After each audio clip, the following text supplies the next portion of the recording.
Okay, awesome. I'll just go over everything that I said just in case people missed it. And if you hear a dog howling in the background, I'm sorry. That is my puppy.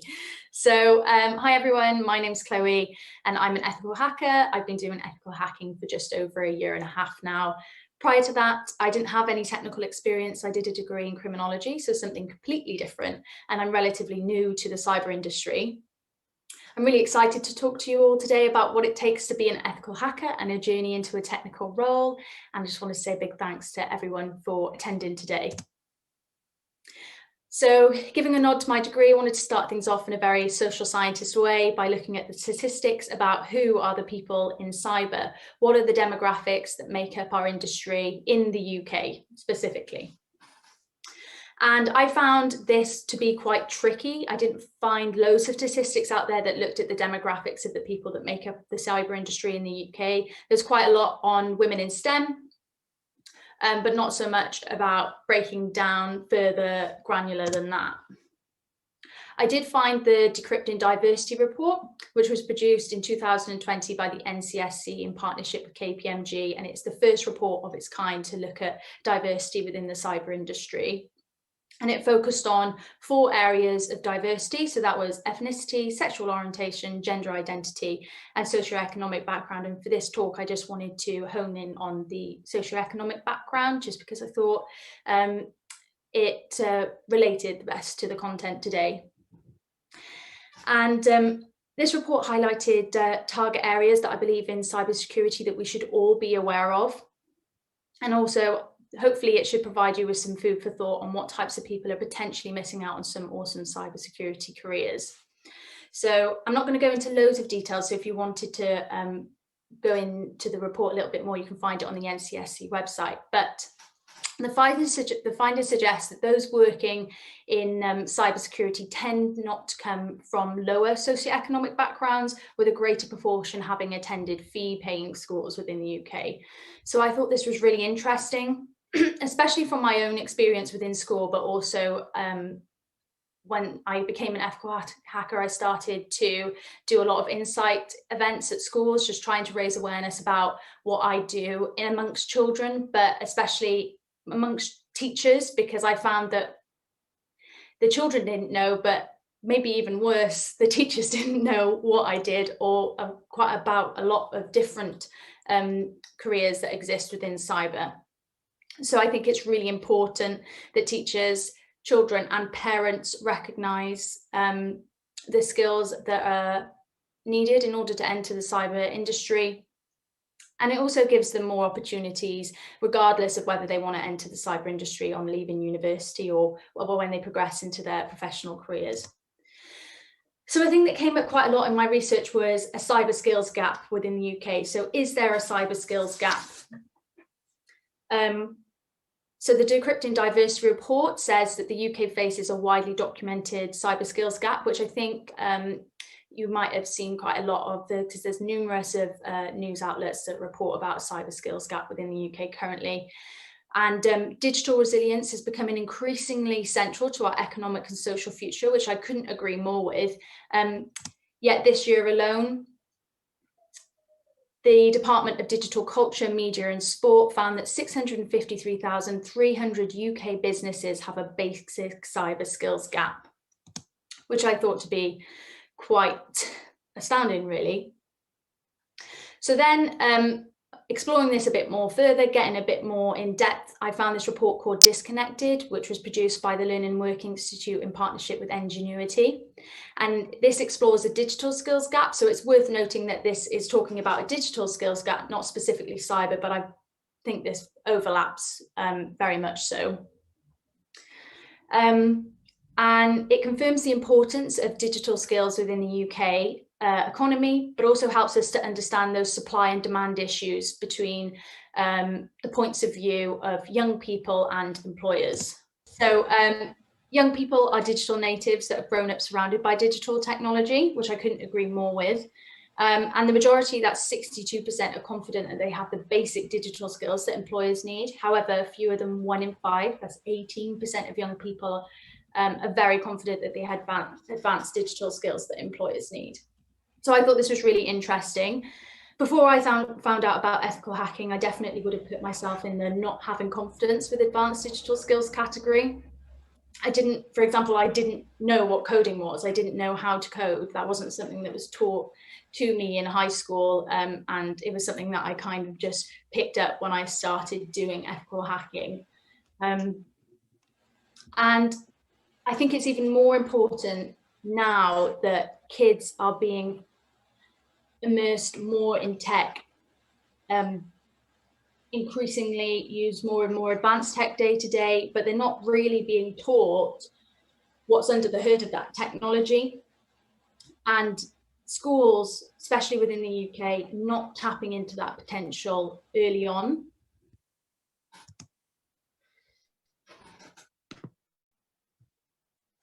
Which brings me on to raising awareness and harnessing potential. So it would be really great if we could try and step out of this mentality. And I believe it starts with schooling and parental awareness, as I said before. So when I joined ethical hacking, this is when all of these ideas about raising awareness and harnessing potential kind of came to me.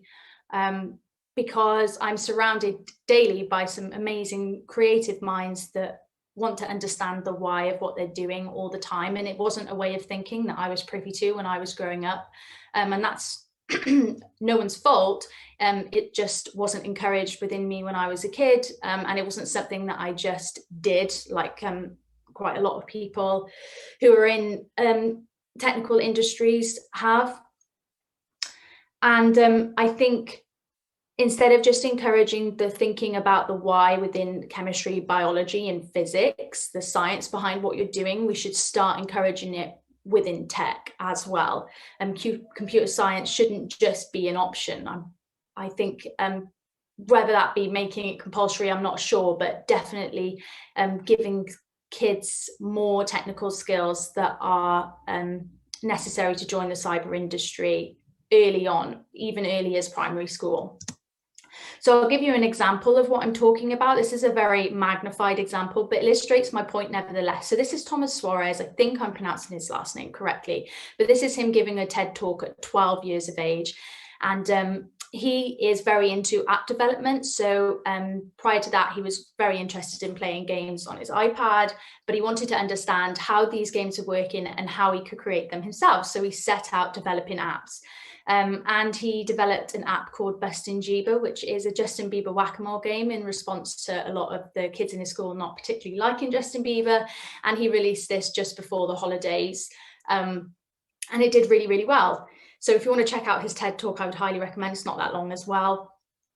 And one of the key points that he touched upon within his TED talk was that if kids want to play football, they'll go to football club. I think he referred to it as soccer though. If kids want to do arts and crafts, they'll go to arts and crafts club. And there's lots of different options out there. But when it came to tech or app development that he was talking about in his case, there wasn't anywhere for kids to go to start learning these skills, which I just thought is such an easy win. And it was definitely something that I found true in my school. There wasn't anywhere that you could go to start developing these types of skills, and it wasn't easily accessible. It was just something that you kind of had to research within your own time at home. So I think we need to be more forward thinking. Thomas set up his own app club within his schools and has also done a lot of campaigns to set up various app development clubs across schools from where he's from. So it would be great if we could do something similar. So that brings me on to my journey and why do I really care about all this stuff? So like I said, I'm non-technical, non-tech was before, and I studied criminology at Cardiff University. I've always had a fascination with human behaviour, which carries through to this day, and I do various bits of research into cyber criminality alongside my day job. But when I left university, I really didn't know what to do. As much as I enjoyed my degree, it left me feeling confused about what the next steps were, and I think quite a lot of people feel like that when they leave university. And because I didn't know what I wanted to do, and there was lots of people around me that did know what they wanted to do and they were going full force at their careers, it made me feel quite unsuccessful. and that I was missing the boat quite a lot, and questioned myself and a lot of things when I left university. So I set out to research all of the different options out there of the type of person that I wanted to be. And I came across my employer, who were offering a ethical hacking graduate scheme to people that had had no technical experience. Now, I knew stuff about the cyber threat landscape because of my degree, touched upon it in a couple of modules, but didn't have any of the technical knowledge.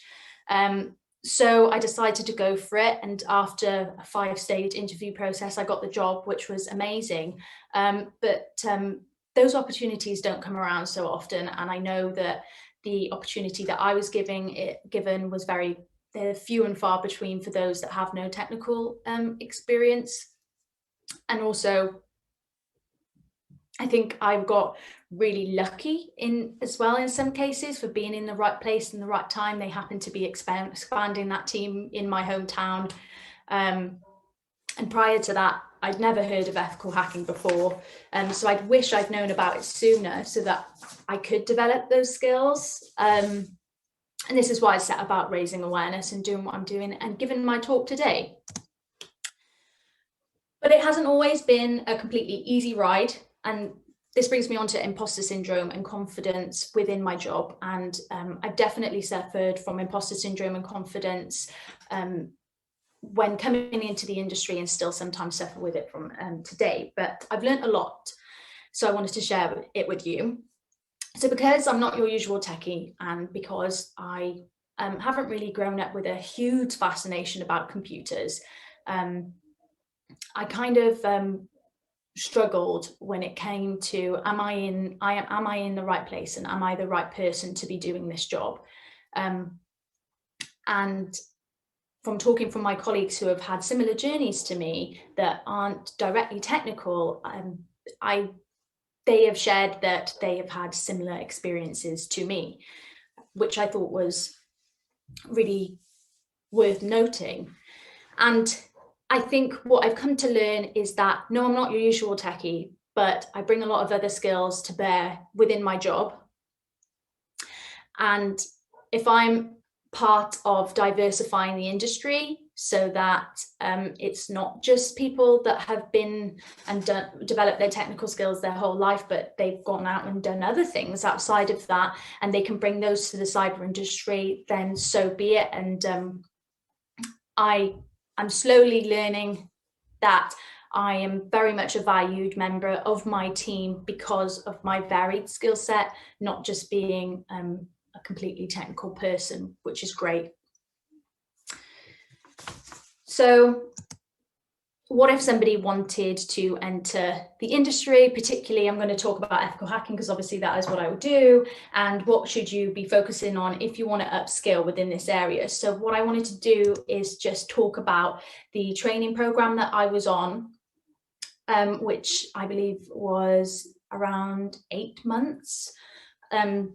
And it covered 4 modules. Now, this learning curve was steep. If you can imagine, I had never coded before. And then I had to go on to building enumeration scripts for Linux operating systems and doing the same in PowerShell and all of this stuff. So it was very steep. It was challenging, rewarding, and I'm so glad that I stuck it out and got through it. So first thing, networking fundamentals, then went on to web and databases, Linux operating system and Windows operating systems. So networking was just getting those basics down, understanding the OSI model. Anyone that's in cyber would know what the OSI model is, but then IP protocols and all other different protocols and how they fit into the OSI model. So that was the first thing that we did. Then looking at network architecture. So we had a chance to build our own networks and do various attacks over the network, for example, ARP poisoning or DHCP starvation, that sort of stuff, which was really fun. Then getting a bit more granular, and me at the time thinking, oh my goodness, what is going on? Doing a bit of escapee, crafting various packets. For example, we crafted some ICMP packets and then did some ping scans over the network.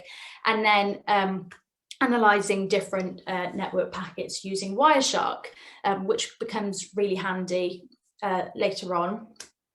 So that was networking, very much just getting the basic down, but all in that wrapper of ethical hacking. So how can these protocols be exploited? They're not built with security in mind, so what can we do with them? Moving on to web and databases, which I think was one of the funnest, but also one of the hardest. So just starting off with backend servers. So when you are doing a web application test, for example, when you see that a site is hosted on an Apache server, understanding that, how can you exploit that? Nginx, and same for Microsoft IIS as well. So understanding those, and we had a chance to do some web development here. So building websites, very basic and purposefully poorly designed, insecure websites, hosting them on our networks that we had previously built, and then attacking them. So it was all an incremental process where the skills were building on more and more and more. So yeah, getting the chance to build our own websites was awesome. And then having a look at various exploitation techniques, and I could go on forever when it comes to that. And then once understanding how those exploits work, making sure that we've got that nailed, we were then allowed to use tools. We weren't allowed to use tools unless we knew how the exploits work, and that we knew how the tools themselves were working. And that was really key. So for example, SQL map, we needed to prove that we could craft an SQL query, understand the backend database behind it, and then we had to prove that we could understand how SQL map was working, so that we don't just go out on a client and start hammering their applications or networks with tools that we have no idea how they're working. So that was web and databases. I'm just going to check in on the time, guys. Cool. We're on schedule. So moving on to Linux, just in a nutshell, basically we needed to know, once we got on a Linux box, how do you enumerate it? So that came down to looking at file ownership, file permissions, cron jobs, how to edit cron jobs, and then looking at the password and shadow files, and password cracking, and then getting to grips with different password cracking tools like Hashcat, and then brute forcing using tools like Hydra, which were really fun. And we used Nmap before, because that's kind of your ethical hacker's bread and butter is Nmap, and we used that when we were doing different things for web, but really getting into Nmap really, and understanding all of the different scripts that are on there and stuff like that. And like I said earlier, at the end, we built our own enumeration script that would that we could run on a Linux box and pull out loads of different information that we wanted. And the last module was Windows, the one that I found the hardest, the one that I still find hard today and that I'm still working on, is Windows. So we started off just having a history of Windows, where it was, where it's become, and then the major exploits. So I've got a TW on there, of course. And then understanding Microsoft Active Directory, what fun. And looking at different group policies and spending a whole lot of time applying group policies to things in Active Directory. And thought I was going to cry that day, but we got through it. And then moving on to PowerShell, which oddly enough, I really enjoyed scripting in PowerShell, built our own enumeration scripts in PowerShell, and then running them on different Windows boxes. So that was a really quick race through of what the ethical hacking training program covered, but I wanted to give you just that overarching view, so that you could get what I believe were the main points out of that if you wanted to go and start developing those skills. So closing up now, the future. I've talked about a lot of things today. I've talked about the industry, my journey, and then ethical hacking, and the journey that I went on there. But I just wanted to take this chance now to deliver my message as clearly as I can. So I believe the cyber industry would benefit massively from diversifying. And in order to do this, we need to raise awareness of what we do. We need to get out there and tell people about what we do. And we need to do this amongst children, but also, just as important, teachers and parents. There needs to be a bigger push within schools to inspire children to think about tech in a way that attempts to understand the why, not just basic usage. We should be moving on from that now. And the way, and that way we can bring more people into the industry and tackle this so-called cyber skills gap early on. I'm talking primary school, getting them on Raspberry Pis and that just being a standard thing that we do in primary schools. And then finally, it would be great to see more businesses employ people into technical roles from non-technical backgrounds, very much like myself, and be willing to invest in people to develop these skills. Because I honestly don't know where I would have been today if I hadn't had that opportunity to become an ethical hacker. So thank you everyone for listening, and sorry about the technical difficulties. If anyone's got any questions, that would be great. Those are my social media handles, and thank you so much for listening. Thank you, Chloe. That was fantastic. We do have a couple questions for you. Atomic is muted, so I'll go ahead and get started with the first one. And the first question is, what should schools do to harness young people's potential? So I touched upon it a few, but I think we need to start off earlier. So that's in primary school. I believe that kids have the understanding and they have the potential to start learning this stuff really early on.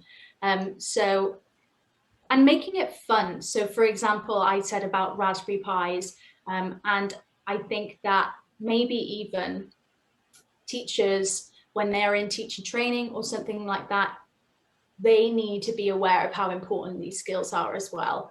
So I think that's what we should be doing. But I think what we can do in the industry is get out there and tell people about what we do. And if, you know, instead of just saying, because I get it so many times, like, oh, people are like, well, what do you do? And I'm like, well, I do this, and this is really important. And, you know, tell your kids about it.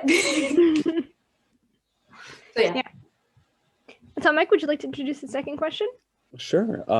So you've gone a lot about the various tools, you know, you've had to learn during your 8-month adventure. I guess we can call it that way.